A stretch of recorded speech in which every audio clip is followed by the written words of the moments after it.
नमस्कार, स्वागत है आपका के न्यूज में। मैं हूं आपके साथ विशाल। आप सब देख रहे हैं हमारा खास शो मेलबर्न में करो वापसी। पहली पारी की अच्छी बढ़त के बाद गेंदबाजों ने एक बार फिर शानदार प्रदर्शन किया है। भारत ने तीसरे टेस्ट के क्रिकेट मैच के तीसरे दिन सोमवार को ऑस्ट्रेलिया को बैकफुट पर भेजकर 4 मैचों की सीरीज में बराबर करने की तरफ मजबूत कदम बढ़ा दिए हैं। ऑस्ट्रेलिया ने तीसरे दिन का खेल समाप्त होने तक 6 विकेट पर 133 रन बनाए हैं और वह भारत से केवल 2 रन आगे है। भारत ने कप्तान अजिंक्य रहाणे ने 112 और रविंद्र जडेजा के 57 रन के अर्धशतक की मदद से अपनी पहली पारी में 326 रन बनाकर 131 रन की बढ़त हासिल की थी। ऑस्ट्रेलिया ने अपनी पहली पारी में 195 रन बनाए थे। भारतीय कप्तान अजिंक्य रहाणे ने दिन का खेल समाप्त होने के बाद कहा कि मैच अभी समाप्त नहीं हुआ है, हमें अभी 4 विकेट और चाहिए। गेंदबाजों को श्रेय जाता है, उन्होंने वास्तव में सही क्षेत्रों में गेंद फेंकी। भारत ने सुबह 5 विकेट पर 217 रन के आगे खेलना शुरू किया था और तीसरे दिन पहले सत्र में 49 रन जोड़े और इस बीच अपने बाकी बचे 5 विकेट गंवा दिए। ऑस्ट्रेलिया ने भी बीच में 1 रन के अंदर 3 विकेट गंवाए, जिससे भारत ने मैच पर शिकंजा कस दिया। ऑस्ट्रेलिया का स्कोर एक समय पर 3 विकेट पर 98 रन था। मैथ्यू वेड 40, ट्रेविस हेड 17 और कप्तान टिम पेन 1 रन के आउट होने से 6 विकेट 99 पे हो गए थे। निचले क्रम में बल्लेबाज ने भारत को फिर से परेशान किया, क्योंकि ऑलराउंडर कैमरन ग्रीन और पैट कमिंस ने दिन के बाकी बचे 18 ओवरों में कोई विकेट नहीं गिरने दिया। इन दोनों ने 7वें विकेट के लिए अब तक 34 रन जोड़े हैं। पिच बल्लेबाजों के लिए अनुकूल बताई जा रही है, लेकिन भारतीय गेंदबाजों ने सही क्षेत्र में गेंद करके विकेट भारत की तरफ से जडेजा ने 2, उमेश यादव, जसप्रीत बुमराह, रविचंद्रन अश्विन और मोहम्मद सिराज ने 1-1 विकेट लिया है। भारत को इस बीच तेज गेंदबाज उमेश की सेवाएं नहीं मिली, जिन्होंने अपना चौथा ओवर डालने के साथ ही पिंडली में मांसपेशियों के खिंचाव के कारण मैदान छोड़ना पड़ा।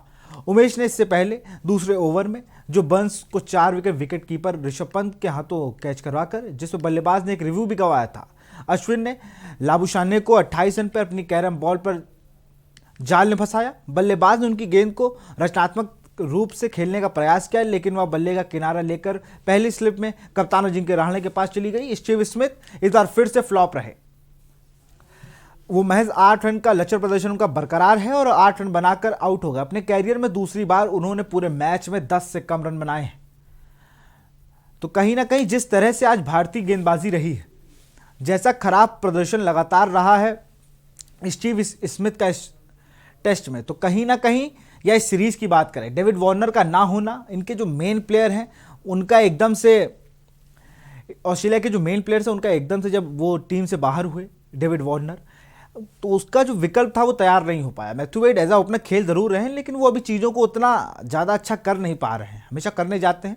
एक सबसे बड़ी समस्या उनके साथ जो बनी हुई है लगातार, कि उनका जो डिफेंस है, जो प्लेसमेंट तरीका है, डिफेंस उनका काफ़ी ज़्यादा अगर कहा जाए तो मजबूत नहीं है, बिल्कुल ही मजबूत नहीं है उनका डिफेंस, जिससे उन्हें लगातार गलतियां होती हैं। आज भी अगर मैच आप लोगों ने देखा, उसमें मैथ्यू वेड को जैसे ही मैथ्यू वेड बॉलिंग करने आए, ऋषभ पंत ने विकेट के पीछे से कहा कि इनको अपना आला फेंक, मतलब वो रविंद्र जडेजा को इशारा किया कि तेज गेंद फेंकिए आप, और जैसे ही उन्होंने अपने ओवर की 5वीं गेंद को तेज फेंका और सीधे वो स्टंप के सामने अपने पैडों पे खा जाते हैं और आउट हो जाते हैं। तो कहीं ना कहीं एक बहुत अच्छे तरीके से, एक सूझबूझ से भारतीय गेंदबाजों को यूज़ किया गया है, जिनके राणे ने बहुत अच्छे तरीके से बल्लेबाजों को और गेंदबाजों को दोनों को ही प्रयोग में लाए हैं। जैसे रविंद्र जडेजा को पहले जब दूसरे टेस्ट में खिलाया गया, तब लोगों ने कहा कि एक बैट्समैन कम है या एक मीडियम पेसर के साथ आपको उतरना चाहिए, लेकिन उन सब से कहीं ज़्यादा जब रविंद्र जडेजा की परफॉर्मेंस की बात आई, जब लगातार विकेट गिर रहे थे, अगर पहले दिन की बात करें तो वहाँ 11 विकेट गिरे थे, दूसरे दिन की अगर बात करें तो सिर्फ 4 विकेट गिरे और आज फिर 11 विकेट। तो जैसे लग रहा था कि पहले दिन और तीसरे दिन किसी अलग पिच पे मैच हुआ है, दूसरे दिन की पिच में कहीं और विकेट चल रहा है, क्योंकि विकेट ही नहीं गिरे वहां पर। तो कहीं ना कहीं इस तरीके से तमाम जो चीजें भारतीय टीम ने यूज में लाए। रविंद्र जडेजा का सिलेक्शन बहुत अच्छा हुआ, उन्होंने परफॉर्म करके दिया, 57 रन बनाए, 2 विकेट भी लिए। एक क्रूशियल स्टेट में जब उन्होंने आउट किया आके मैथ्यू वेड को, तो कहीं ना कहीं बहुत ही अच्छा बॉलिंग कॉन्सेप्ट देखने को मिला। और सब पे चर्चा करने के लिए हमारे साथ बहुत वरिष्ठ खेल पत्रकार धर्मेंद्र त्रिपाठी जी जुड़ चुके हैं। धर्मेंद्र जी, बहुत बहुत स्वागत है आपका के न्यूज में। धर्मेंद्र जी, जिस तरह से आज अजिंक्य रहाणे ने अपनी टेस्ट में कैप्टनसी के साथ ही उन्होंने जिस तरीके से बॉलर्स को यूज किया है, जहां पर बल्लेबाजों को अनुकूल मानी जा रही है पिच, वहां पे जिस तरह से अपने गेंदबाजों को यूज किया है, ये कहीं ना कहीं काबिल तारीफ है। जी बिल्कुल। देखिए, सबसे अच्छी बात यही है बुमराह का क्लिक करना रहा है। बुमराह टीम इंडिया के स्ट्राइक गेंदबाज हैं, और जिस तरह से उन्होंने अपनी विविधता भरी गेंदों का इस्तेमाल किया, और ऑस्ट्रेलिया की विकेट वैसे भी तेज गेंदबाजों के लिए मुफीद मानी जाती है, बुमराह ने किया। और सबसे अच्छा जो अभी आपने डिस्कस के दौरान कहा कि सबसे अच्छा इंक्लूजन रहा रवींद्र जडेजा का। जडेजा ने जो कितनी अच्छी बॉलिंग करी वो तो अलग बात है, लेकिन सबसे उपयोगिता भरी पारी उन्होंने जो अर्धशतक बनाया, और अजिंक्य रहाणे के साथ जो उन्होंने पार्टनरशिप निभाई, जिसकी बदौलत भारत बढ़त लेने में सफल रहा, वो टीम इंडिया के लिए बेनिफिट रहा। और वही सबसे अच्छी बात है जो अभी तक नहीं क्लिक हो रही थी, पार्टनरशिप नहीं हुई थी पहले मैच में, जैसे आपने पिंक टेस्ट में देखा होगा। लेकिन इस मैच में इस अच्छी पार्टनरशिप का नतीजा ये रहा, टीम इंडिया 100 से ज्यादा रन की बढ़त लेने में सफल रही, और वही उनका प्लस पॉइंट है। बिल्कुल धर्मेंद्र जी, अगर बात की जाए, आपने काफी टूर ऑस्ट्रेलिया के, भारत में और भारत के बाहर भी कवर किए हैं। जिस तरह से आप पहले इंडियन टीम को जो पहले मैच में उनके साथ दिक्कतें आई कि पार्टनरशिप नहीं लग रही थी, आपने बड़ी बात कही कि पार्टनरशिप नहीं लग रही थी। अगर दूसरे मैच में भी देखा जाए तो लगभग लगभग ऐसा ही हो रहा था, लेकिन रविंद्र जडेजा ने, और अगर बात की जाए आपकी अजिंक्य रहाणे की, तो इन दोनों ने एक प्लेटफॉर्म सेट किया भारतीय टीम के लिए, जिसका स्कोर 100 माफ करिएगा 336 तक पहुंच गया। जी बिल्कुल। देखिए, टेस्ट क्रिकेट में सबसे महत्वपूर्ण होता है कि बल्लेबाजों का विकेट पे खड़ा रहना, और खड़े रहने के साथ अगर एक दो अच्छी पार्टनरशिप प्लस का टीम खड़ा करती है तो उस टीम के कम हो जाती है, और यही इस मैच में देखने को मिला। भारत ने ऑस्ट्रेलिया को पहली इनिंग में अच्छे 200 के अंदर आउट कर लिया, उसके बाद एक अच्छा स्कोर खड़ा किया, और ये जो पहली इनिंग में बढ़त होती है, ये कहीं ना कहीं जो विपक्षी टीम पे दबाव बनाती है, और उस दबाव का ही नतीजा देखिए कि आज दूसरी इनिंग में भी ऑस्ट्रेलिया के विकेट 6 विकेट गिर चुके हैं। अभी तक देखा जाए तो वो भारत से सिर्फ 2 रन आगे है। अगर कल इंडिया पहले सत्र में इनके लंच तक चारों विकेट निकाल लेती और ज्यादा बढ़त नहीं लेती, तो एक भारत को अच्छी कॉम्प्रिहेंसिव विकेट जीत मिलेगी, जो निश्चित रूप से इस टूर में उनके लिए सहायक साबित होगी। बिल्कुल धर्मेंद्र जी, जैसे जैसे कहते हैं ना कि भारतीय टीम को कभी कभी ऐसा लगता है कि वो अपने बॉलर गलत तरीके से इस्तेमाल करती है, कभी लगता है कि बहुत अच्छी तरीके से इस्तेमाल हुए। पिछले मैच में हम लोगों ने देखा कि रविंद्र जडेजा की कमी खल रही थी। लोग कह रहे थे कि रविंद्र जडेजा को अगर आप खिलाएंगे तो आपको एक बैट्समैन बॉलर दोनों मिलेगा, अच्छा कीपर, माफ करिए, अच्छा फील्डर मिलेगा। लेकिन आज जब रविंद्र जडेजा को दूसरे टेस्ट में शामिल किया गया तो कहा गया एक मीडियम पेसर की भी जगह जा रही है और एक बैट्समैन की भी। तो एक अच्छे स्पिनर का, एक अच्छे बॉलिंग ऑलराउंडर की जो जगह भरी है रविंद्र जडेजा ने, और अजिंक्य रहाणे ने जो भरोसा दिखाया उन पे, तो कहीं ना कहीं काबिल तारीफ है। देखिए, बिल्कुल सही। रविंद्र जडेजा का सिलेक्शन को कोई भी अगर उंगली उठाता तो कतई सही नहीं होगा, क्योंकि रविंद्र जडेजा एक ऐसे खिलाड़ी, इनको 3D प्लेयर का आप कह सकते हैं। 3D प्लेयर का मतलब ये बॉलिंग, बैटिंग, फील्डिंग में भी आज रविंद्र जडेजा जैसा फील्डर इंडिया टीम में नहीं है। केवल एक विराट कोहली है जो उनके समकक्ष हैं फील्डिंग में। चाहे वो आपने आईपीएल में भी देखा होगा, रविंद्र जडेजा ने कुछ मैच ऐसे खेले जो लास्ट ओवर में उन्होंने अपनी बैटिंग से 2-3 छक्के लगातार लास्ट ओवर में मार के जिताए, और वो इन फॉर्म बैट्समैन थे, उनको टीम से बाहर नहीं रखा जा सकता। इसी तरह एक बल्लेबाज के लिए मैं और कहना चाहूंगा, केएल राहुल। उन्होंने आईपीएल में बहुत अच्छा प्रदर्शन किया, पिछले टूर में भी ऑस्ट्रेलिया में अच्छा प्रदर्शन किया था, लेकिन उनको अंतिम एकादश में मौका न मिलना बड़ा दुर्भाग्यपूर्ण रहा। अगर केएल राहुल भी होते इस टीम में तो हो सकता है, वैसे तो ये क्रिकेट है, लेकिन हो सकता है कि 400 से अधिक का प्लस का स्कोर इंडिया टीम इस मैच में खड़ा कर सकती थी। 400 प्लस तो स्कोर बना सकती थी, लेकिन 131 रन की लीड उस टीम के खिलाफ जो पूरे सीरीज की अगर हम लोग बात करें 200 रन का उसने आंकड़ा नहीं छुआ है, तो कहीं ना कहीं 131 रन भी उस टीम के लिए बहुत भारी हैं।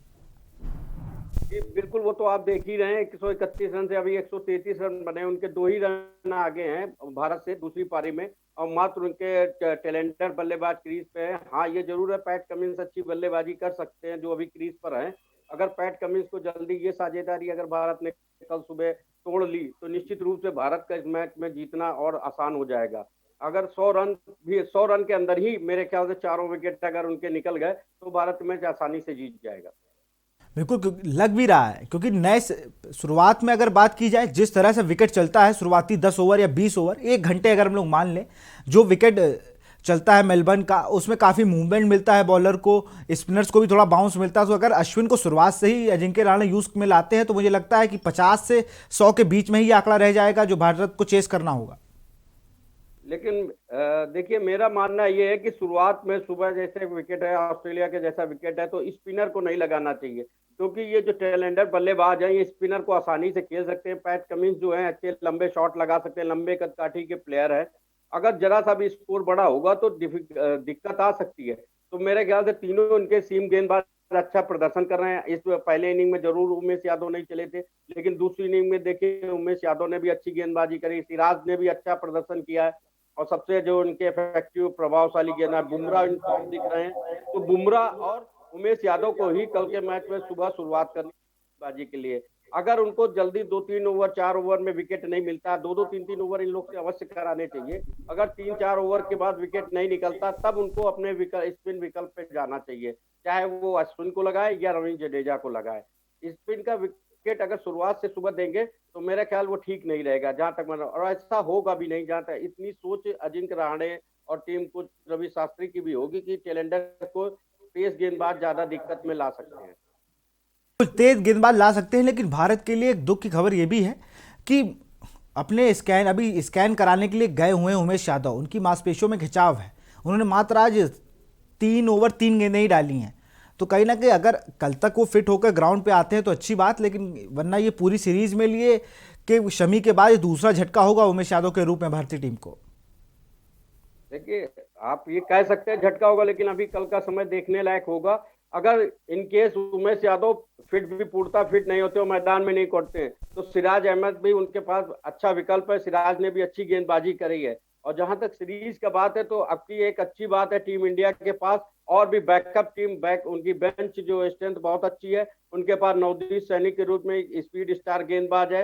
हो सकता है अगले टेस्ट तक समी भी फिट हो जाए। अगर नहीं भी होते तो नवदीप सैनी उनकी जगह लेने के लिए सक्षम है। अब बात जरा ऑस्ट्रेलिया की अगर करें, स्टीव स्मिथ, आज उन्हें टेस्ट का बेस्ट क्रिकेटर चुना गया है साल का।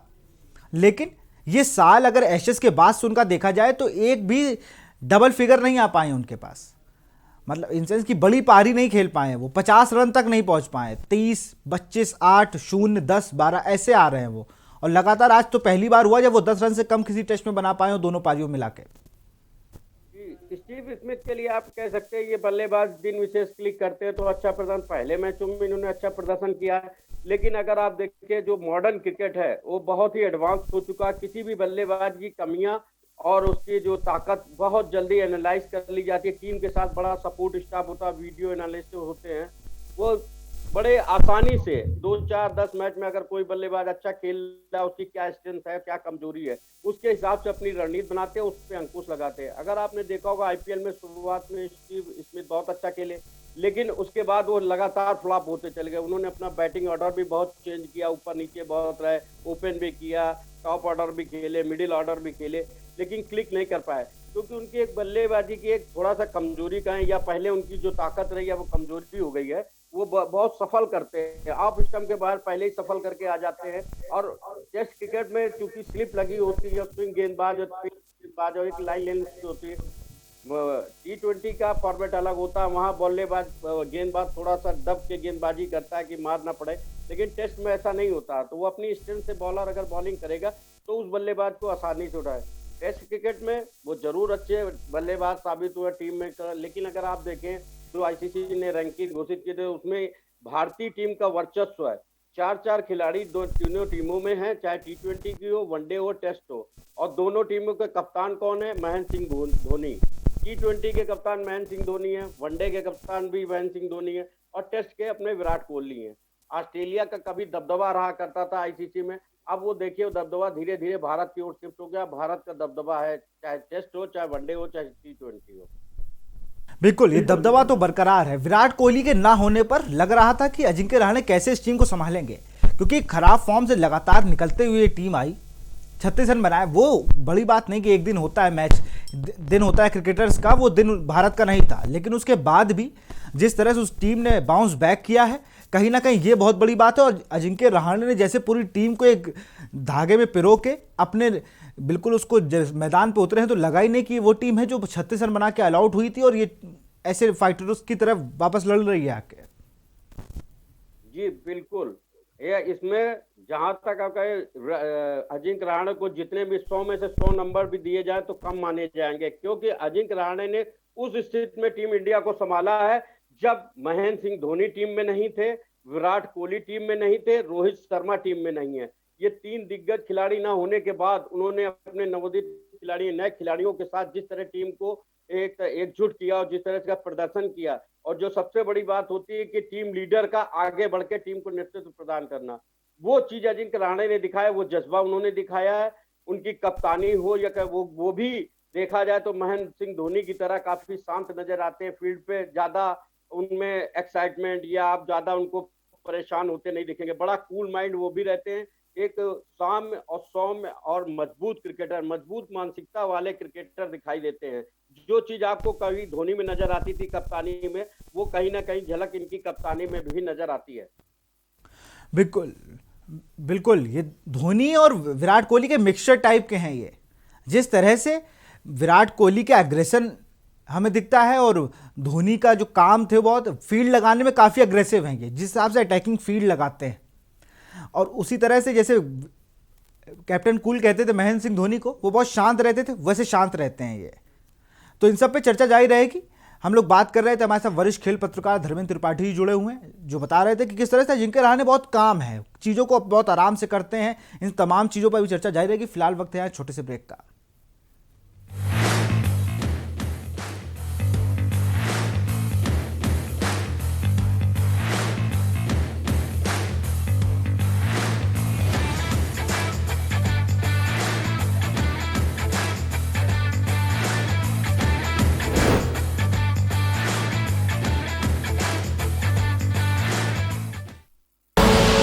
आप देख रहे हैं के न्यूज, खबरों का सारथी। देवभूमि उत्तराखंड के निवासियों के लिए रोजगार के साथ साथ प्रदेश की तरक्की में भागीदार बनने का सुनहरा अवसर। प्रदेश में पर्यटन और स्वरोजगार को बढ़ावा देने के लिए राज्य सरकार ने शुरू की है trekking traction centre homestay योजना, जिसके तहत अधिसूचित ट्रैकिंग रूट के 2 किलोमीटर के दायरे में आने वाले गाँव के निवासी अपने घर के खाली कमरों को प्रदेश में ट्रैकिंग रूट्स के लिए आने वाले पर्यटकों के सुविधार्थ खोलकर प्रति कक्ष नव निर्माण हेतु 60,000 एवं पूर्व निर्मित कक्ष की साज सज्जा हेतु 25,000 रुपए की राजकीय सहायता प्राप्त कर आमदनी का अतिरिक्त जरिया बना सकते हैं। तो देर न करें, trekking traction centre homestay योजना का लाभ उठाएं, अपने परिवार, गांव और प्रदेश की तरक्की में हाथ बटाएं। योजना से जुड़ने या योजना के बारे में अधिक जानकारी के लिए आज ही अपने जिला पर्यटन विकास अधिकारी अथवा जिला अधिकारी कार्यालय से संपर्क करें। उत्तराखंड सचमुच स्वर्ग। फिट रहना है तो फिटनेस हेल्थ ऑयल ले आओ। You are correct. हाँ, करेक्ट होता है बाबूजी। सही बोले हैं, तो ले आइए फिटनेस हेल्थ ऑयल।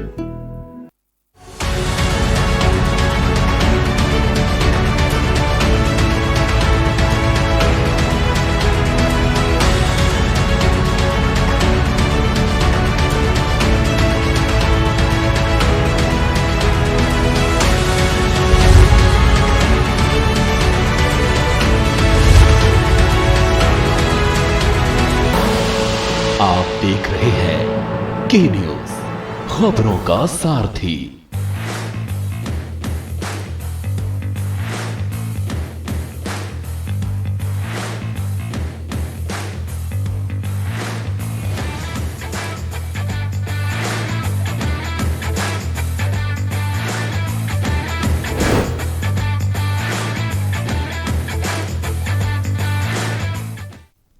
ब्रेक के बाद आपका स्वागत है हमारे खास शो मेलबर्न में करो वापसी। जिस तरह से भारतीय टीम ने फिर से मजबूत स्थिति में आकर खड़ा हो गया है मेलबर्न में, तो वहां कहीं ना कहीं कहना गलत नहीं होगा कि मेलबर्न में महाविजय भारत की होगी। इन सब पे चर्चा करने के लिए हमारे साथ वरिष्ठ खेल पत्रकार धर्मेंद्र त्रिपाठी जी जुड़े हुए हैं। धर्मेंद्र जी, मेलबर्न में महाविजय की ओर है भारतीय टीम।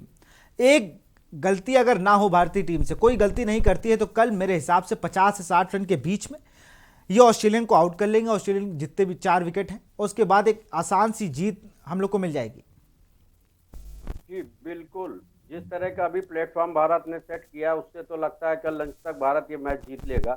वैसे तो क्रिकेट में कोई भी भविष्यवाणी करना ठीक उचित नहीं होता है। कोई भी बल्लेबाज, क्योंकि पैट कमिंस भी अभी क्रीज पर हैं।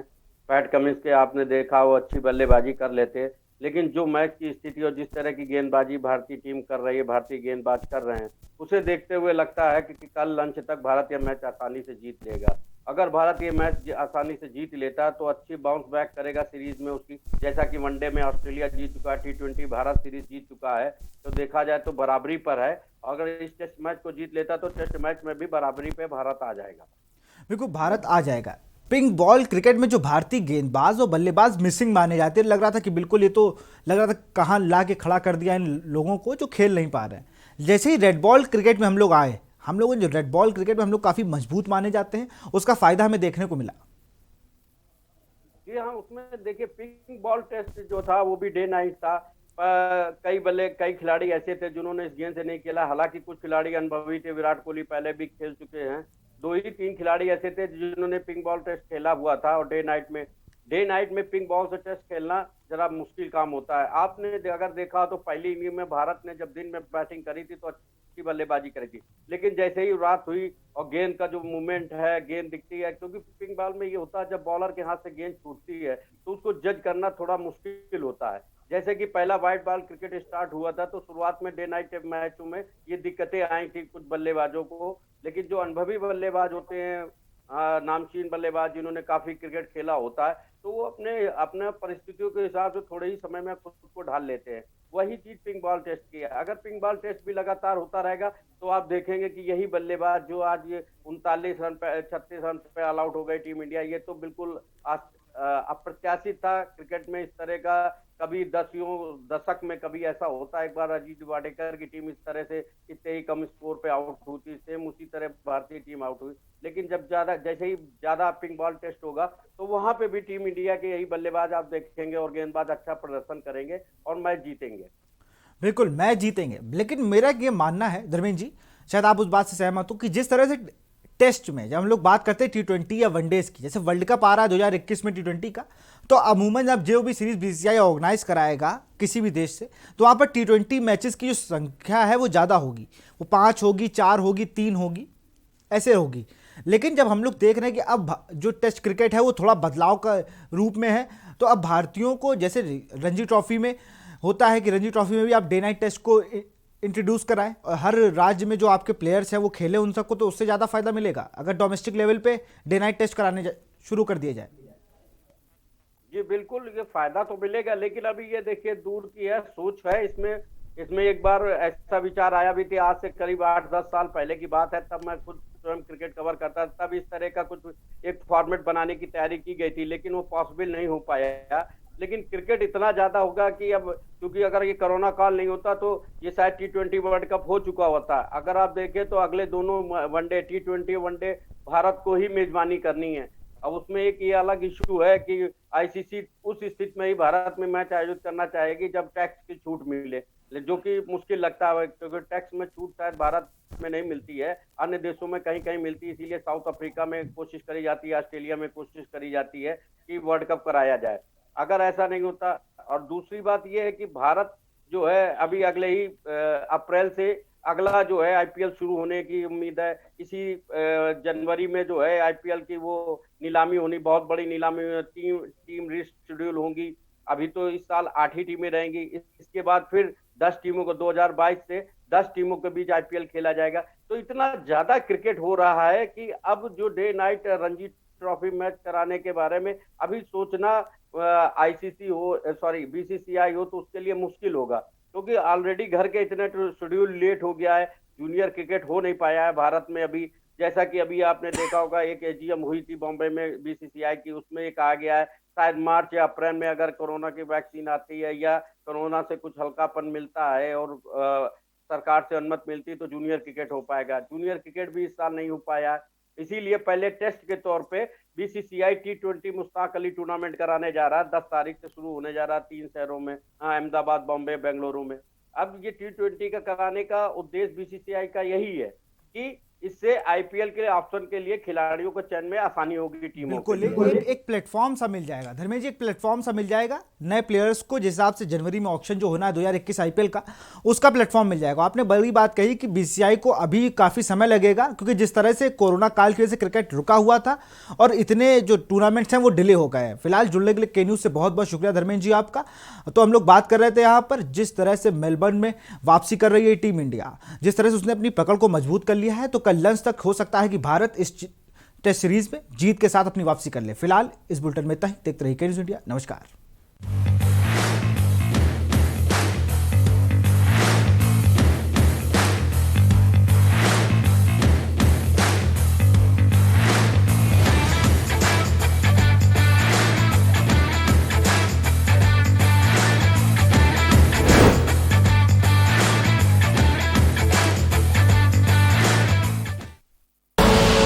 आप देख रहे हैं के न्यूज, खबरों का सारथी। देवभूमि उत्तराखंड के निवासियों के लिए रोजगार के साथ साथ प्रदेश की तरक्की में भागीदार बनने का सुनहरा अवसर। प्रदेश में पर्यटन और स्वरोजगार को बढ़ावा देने के लिए राज्य सरकार ने शुरू की है trekking traction centre homestay योजना, जिसके तहत अधिसूचित ट्रैकिंग रूट के 2 किलोमीटर के दायरे में आने वाले गाँव के निवासी अपने घर के खाली कमरों को प्रदेश में ट्रैकिंग रूट्स के लिए आने वाले पर्यटकों के सुविधार्थ खोलकर प्रति कक्ष नव निर्माण हेतु 60,000 एवं पूर्व निर्मित कक्ष की साज सज्जा हेतु 25,000 रुपए की राजकीय सहायता प्राप्त कर आमदनी का अतिरिक्त